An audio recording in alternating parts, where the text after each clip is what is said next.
Hi everyone, welcome. My name is Dana. Was born and raised in Kentucky in the United States, but I live in Japan now. And I make videos for English learners to practice and improve their English skills, their listening skills.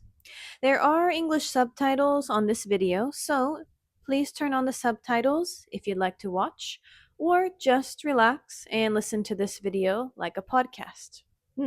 So, how is everyone doing today? I'm recording this on October 30th, 2025.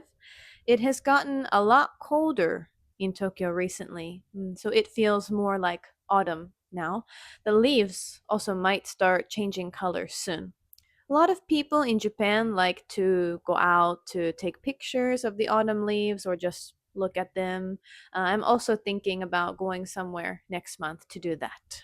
So, let's get into today's topic. As you can see from the title, I'm going to talk about Halloween in the US today. Does everyone know what day Halloween falls on?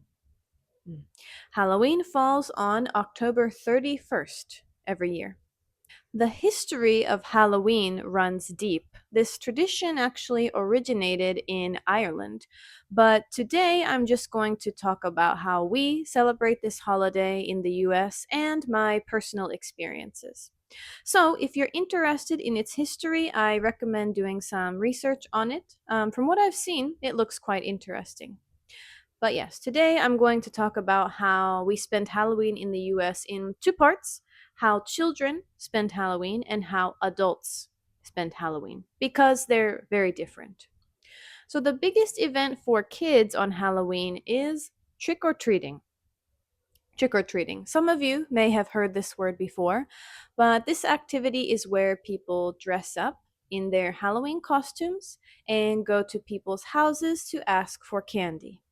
This is called trick or treating because after you knock on someone's door, you have to say trick or treat. So you go up to their door, you knock, hello, they answer, then you say trick or treat, and they'll give you candy. So treat means candy in this case, and trick means like pulling a prank on someone, for example, jumping out at them or scaring them. But no, I don't have any memory of someone saying trick or not giving us candy. That doesn't actually happen from what I know. In reality, this phrase is more like a greeting, only used on Halloween in this case. It's more like a greeting and doesn't have much meaning. If you say it, you get candy. That's it, right? And trick or treating was a super exciting event for me and I think for kids, all kids on Halloween. It always takes place on Halloween night. And when kids are really little, they usually go as a family, but once they get a bit older, they start to go with their friends. Also, in my case, we didn't just go around our own neighborhood. I remember my friends or parents' friends would drive us to other neighborhoods nearby as well, and we used pillowcases. Pillowcase, your pillow is in that, right? To carry our candy around. Like, I'll show a picture here. And we got a lot of candy. So, after we finished trick or treating, we would go to someone's house, we lay out all of the candy, and trade with each other if we got something we didn't like. And I remember getting so much candy that it would last me months, a month, 2 months, 3 months. So a lot of candy. And so, as you can tell, costumes are a huge part of Halloween. You can't go trick or treating without a costume. And during the school day on Halloween, we also had costume day. So all the kids came to school in their costumes and maybe brought some candy with them. And in my family, we are very into our costumes. I mean, we spent a lot of time on them. Around the Halloween season, special stores open up that sell costumes and other Halloween related decor. My family would always go there, buy our costumes, and my mom would help me with my makeup and wigs, stuff like that. Now, I'm going to show you some of my actual Halloween costumes from when I was younger, so you can see how serious I was. On the screen now are some of my personal favorites. These costumes are from a cartoon called the Powerpuff Girls. There are three main characters in the show, and I dressed up as two of them on different years. To explain these costumes, they're basically colored dresses with a black stripe in the middle. I'm also wearing a wig, and I have makeup around my eyes to match the color of the dress. I was totally obsessed with that TV show, the Powerpuff Girls, so I was very excited to dress up as them. And here's one picture from when I was a baby with my mom, dressed up together as Winnie the Pooh. Some of you may have heard of this character before. He's a big yellow bear that wears a red shirt. This is super cute, isn't it? I think a lot of young parents like dressing up with their kids and taking cute photos on Halloween. That's also a big part of Halloween for families. Okay, so up to this point, I have explained how kids, usually until high school age, spend Halloween. There isn't any rule, by the way, like you can only go trick or treating until you're 16 or until you're 15 or something like that. There's no rule like that. But most of the people at my school stopped trick or treating around high school. Sometime they were in high school. But does that mean does that mean that Halloween fun stops after you become an adult? No, not at all. Actually, Halloween costume parties are super big for people of all ages in the US. Many adults like to dress up too. Even my parents, who are in their 60s now, they go all out, right, for their Halloween costumes and get together with friends. Off the top of my head, some of the most popular costumes for adults on Halloween are animals like cats or bunnies, angels, devils, superheroes, or some professions like nurses or doctors. And during the Halloween season, especially if they have a party, people decorate their houses and yards. And again, put a lot of effort into that. I'll show some pictures here similar to what I've seen. People like to put fake skeletons in their yards, flashing lights, also pumpkins. Pumpkins are the symbol of Halloween, right? There is something called a jack-o'-lantern. Have you heard of a jack-o'-lantern? Although I feel like it's getting less popular, carving the pumpkin you cut with a knife. Carving pumpkins is another typical Halloween activity. Now, to make a jack-o'-lantern, you take out all of the seeds. You take out the seeds from inside a pumpkin using a real pumpkin.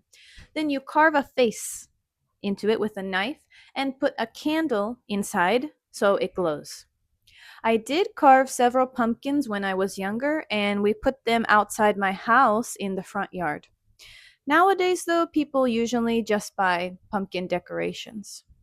Sorry, I went off on a tangent a bit about the pumpkins.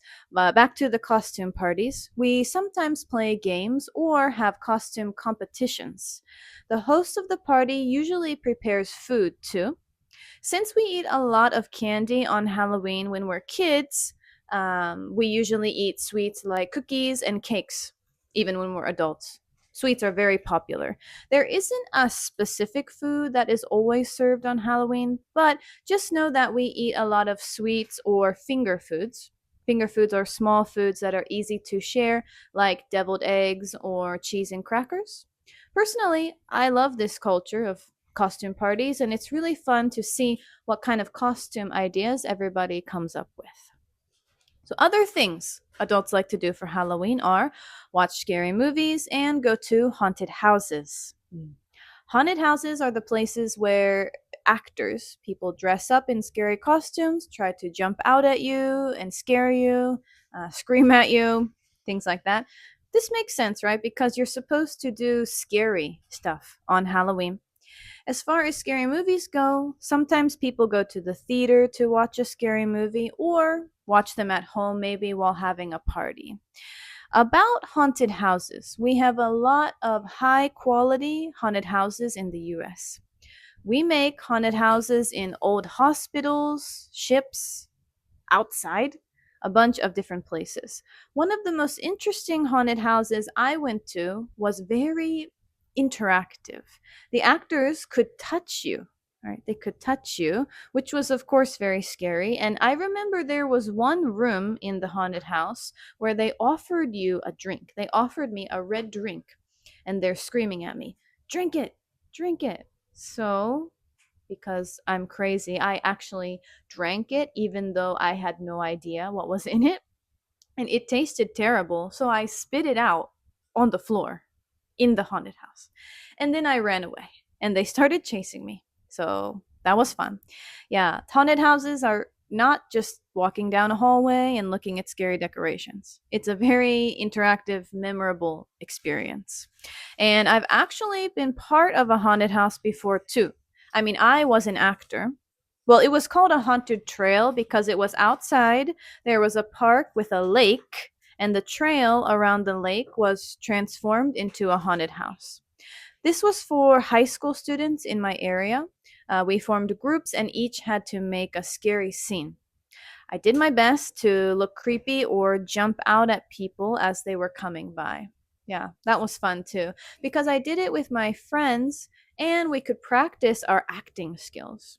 So, what I want to say here is that haunted houses are a creative activity for people around Halloween, and a lot of effort is put into them. We have big haunted houses organized by companies, but there are also haunted houses in local communities that you can usually join for free.